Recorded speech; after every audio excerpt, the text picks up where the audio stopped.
My domain. Here in the deepest reaches of hell, I have been preparing something special. Something to whittle away the collective morality and sanity of the human race. And I have come to the perfect solution.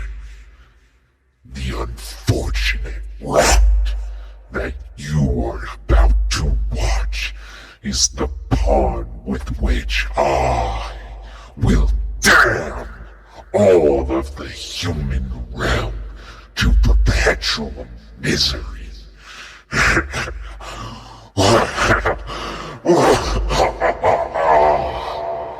Welcome to the Shadow Meta. Hey everyone, welcome back to another episode of Shadow Meta. For those of you new to the series, Shadow Meta is where I take a look at decks given to me from my roommate, Balthanax. Balth tells me that human beings have an incredibly limited vision when it comes to deck construction. We have access to thousands of cards and hundreds of archetypes, and yet we tend to gravitate towards extremely surface-level good decks. So to help us out, he's going to be giving me some of his own creations to demonstrate in these videos, in the hopes that we can, expand our horizons as a species? Don't really know what that means, but anyways, in this episode, we will be taking a look at, in my opinion, one of the greatest sleeper decks of the format, Exodia Perfection. Now let's get into the deck. Now, there have been countless attempts over the years trying to piece together the perfect Exodia deck, but they always fell under one of two different issues. Either A, they were heavily gimmicky combo decks looking to draw their entire deck in one turn and couldn't play around a single hand trap, or B, they were incredibly boring, drawn-out stall decks that would die to a single Harpy's Feather Duster or Raigeki or another board wipe of that kind. This deck is looking to instead just play a pure good stuff draw engine. It's looking to tempo out Exodia rather than rely on some silly gimmick. The best part being that activating Exodia isn't even your only win condition. This deck sports multiple ways at either burning your opponent out or to go for a beatdown strategy if you're feeling extra spicy. Everything in this deck is pretty self-explanatory, so why don't we just jump straight into some games. So for our first game, we're up against Zoo Eldritch, and while you might not see any Zodiacs in their opening hand, I tend to have a good nose for this sort of thing, and I just know for a fact I can smell Rat Pierre's delicious tummy somewhere in that deck, so I know they're in there. They can't hide from me. I know they're in there. Anyways, my opponent's going to just start off by doing regular Eldritch stuff. They're going to set 3 pass.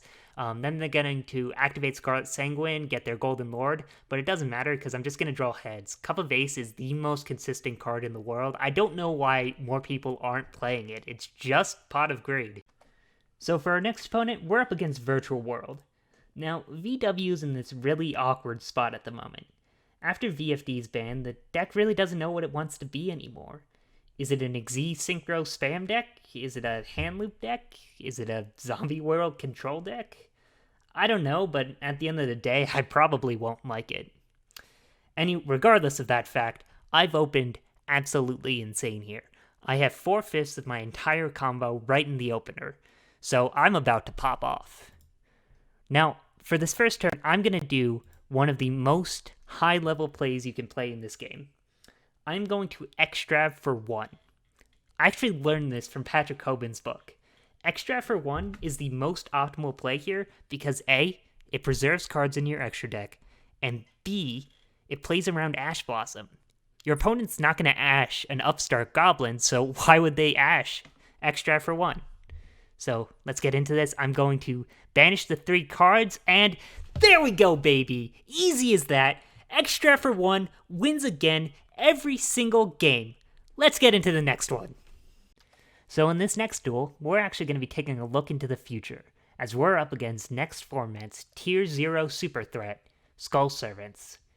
At this point, it kind of just seems inevitable that on the next ban list, Konami's going to bring grass back to 2. It's been at 2 for years in the OCG. It's fine. It's a perfectly fair card, so I think that this is exactly what's going to happen. But luckily, our deck directly counters that because we are running 45 cards, meaning that we actually make sure they aren't getting optimal use of that grass. So we're going to start off kind of a weak looking play. We're just going to set 1. Little do they know, that's 1 is all we need. They're going to play grass and then, that's a lot of chain links, but I think we're fine as long as they don't have anything. They're gonna summon 1 skull. That's 2 skulls. That's 3 skulls. So for our next game, our opponent is on Orcust, and oh man, that's a tough hand there, buddy. They're gonna have to pass to us. I'm just gonna put down head and try to get in some aggressive damage here. Hopefully I'm rewarded for it, and their draw for turn, not much better. They pass it back to us. I'm going to play another piece of Exodia, just kind of keep this aggressive strategy going, and hopefully they can draw something here to... Oh, man. They pass it back to us. I'm going to play another Exodia piece. I'm getting a lot of damage here, and I think that's for the best. I think that we're going to go for a beatdown strategy this game, unless they could draw something, buddy. Oh, I just feel kind of bad at this point. It's not even fun here. I could give them 1 more turn, I guess. DD Crow's not enough, guy. They pass again. Oh. Anyways, my depression kind of distracted me from the fact that now that I have all 5 pieces of Exodia on the board, I can unleash the most ultimate, powerful move in the entire game. I will summon the Divine Beast, 5-headed Link God Dragon, and win this duel. That is the power that this deck is capable of. So this is the final duel of today. We're gonna be up against Dragon Dan, the Dragon Man. He's on Dragon Maid, so I'm not too worried about him. I'm going to start off by Pot of Desires, get my last 2 pieces of Exodia, simple as, and... What? Oh, I guess I'll just set and pass. Never had that happen before. An opponent's never resolved cards against me before. I don't know. He's summoning a lot of monsters? Romulus getting Ravine, sending Tidying to get a... Oh, Parlor. Parlor sends for Tinkek, making Housekey. Oh, they're just gonna make Shao.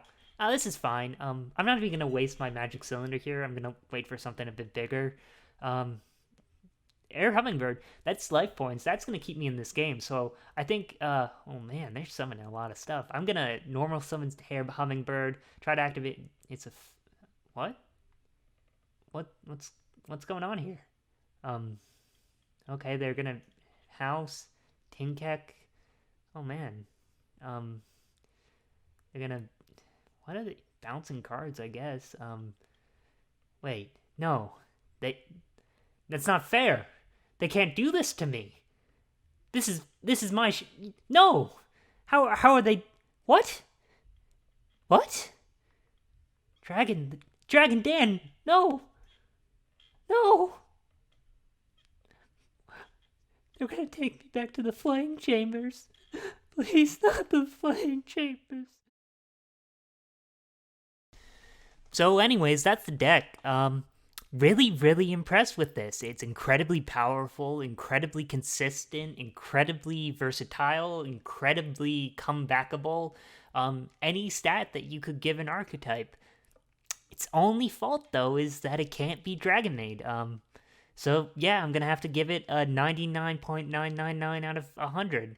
If it could beat Dragon Maid, it would have gotten perfect marks, but sadly, this is not a perfect Exodia. This is imperfect Exodia, I must say. Or at least slightly perfect Exodia. It can't beat Dragon Maids. But that's it for this episode. If you like this content, please like, comment, and subscribe, or else my soul will be rend even further from my body. Please join my Discord. I'm very lonely in there. I hope someone's watching this. I'd like to go home at some point. Balth is nice and all, but the flame chambers get really cold at night. Anyways, see you next time, guys. Peace out.